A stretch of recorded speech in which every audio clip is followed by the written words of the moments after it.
Halo dos, Assalamualaikum warahmatullahi wabarakatuh. Perkenalkan, aku Naswa. Di video yang sangat spesial ini kita akan bahas tentang orang utan. Mulai dari kayak fun fact uniknya nih, terus dia tinggal di mana aja dan lain sebagainya, sampai nanti di akhir kita bakal cerita tentang sebuah kejadian tragis yang menimpa salah satu orang utan karena perilaku orang nggak bertanggung jawab.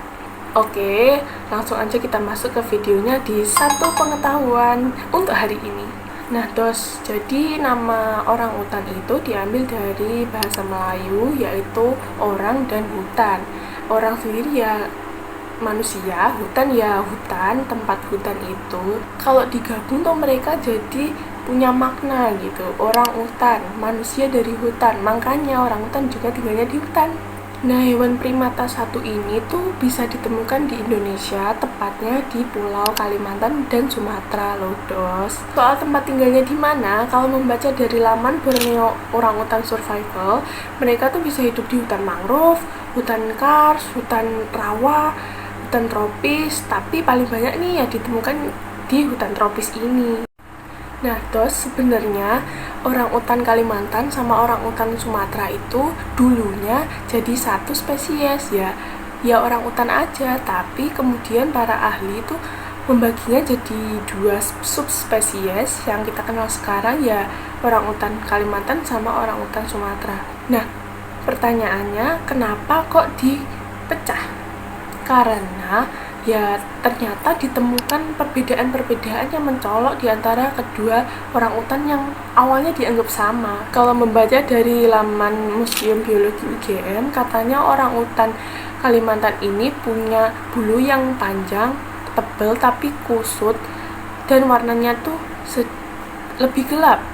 Kemudian beratnya sekitar 50-90 kilo, panjangnya 1,25 sampai 1,5 meter, dan dia punya lengan yang lebih panjang dan jakunya lebih besar. Sementara kalau spesies orang utan Sumatera ini kebalikannya nih dos, yaitu mereka cuma punya berat badan 30-50 kilo dan bulunya itu lebih tipis dibandingkan Kalimantan dan warnanya sedikit lebih terang. Nah, sekarang kan kita tahu kalau orang utan tuh ternyata beda. Makanya para ahli membedakan jadi Kalimantan dan Sumatera. Tapi kemudian di tahun 2017, para ahli ini menambahkan lagi satu spesies baru, yaitu orang utan Tapanuli. Jadi dos, orang utan ini termasuk salah satu satwa yang dilindungi menurut peraturan pemerintah nomor 7 tahun 1999, di mana ketiga spesies orang utan yang tadi itu dilindungi. Nah, sekarang kita bakalan bahas dos alasan kenapa orang utan tuh dilindungi, selain karena alasan yang kayak penebangan liar, alih fungsi lahan, dan lain sebagainya.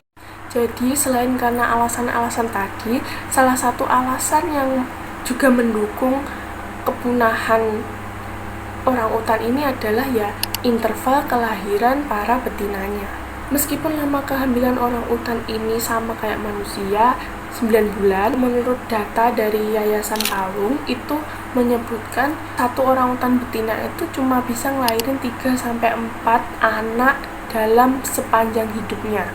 Kenapa ini bisa terjadi? Ya karena interval kelahiran antara satu anak dengan anak yang lain itu sekitar 7-8 tahun. Bila itu 7-8 tahun tuh lama banget gak sih untuk menghasilkan anak? Gak heran ya kalau ternyata ya orang utan ini jadi salah satu satwa yang dilindungi. Apalagi ditambah dengan alih fungsi lahan, penebangan hutan, pencurian orang utan, dan lain sebagainya. Udah pula kayak manusianya kayak gitu, ditambah lagi kehamilan betinanya juga lama. Nah, fun fact barunya lagi adalah ternyata DNA kita itu 97% mirip dengan DNA orang utan. Nah, penelitian ini tuh dilakukan sama Youngstown National Primate Research Center, salah satu peneliti primata di Amerika Serikat, yang meneliti tuh dan menemukan hasil bahwa 97% DNA mereka, orang utan tuh mirip sama manusia. Kita nambah satu kerabat baru nih, orang utan. Sebelumnya kita kan berkerabat dengan simpanse. Tapi ya kalau dipikir-pikir nggak heran kalau DNA kita tuh mirip, karena ya seperti yang kita lihat di TV-TV tuh kayaknya orang utan tuh emang pinter-pinter. Maksudnya kayak punya emosi, bisa nangis, bahkan bisa kayak ngobrol nyambung sama manusia.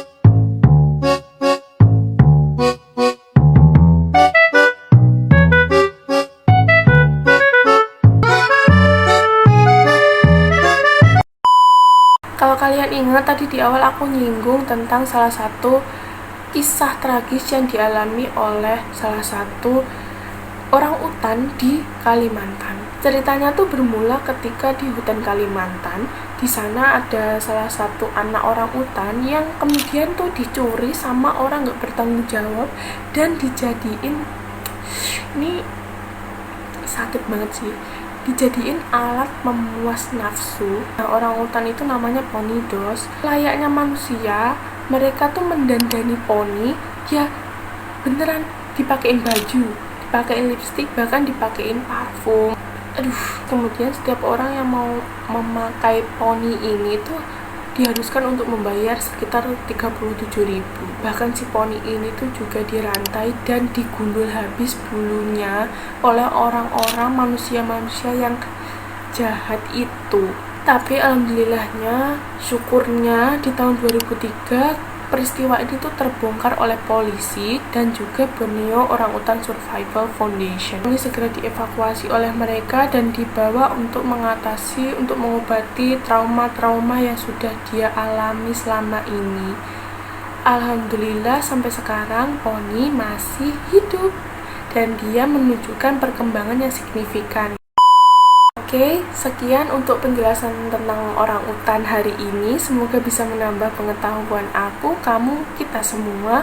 Barangkali ada salah ataupun ada saran, mohon koreksi di kolom komentar. Terima kasih. Assalamualaikum warahmatullahi wabarakatuh.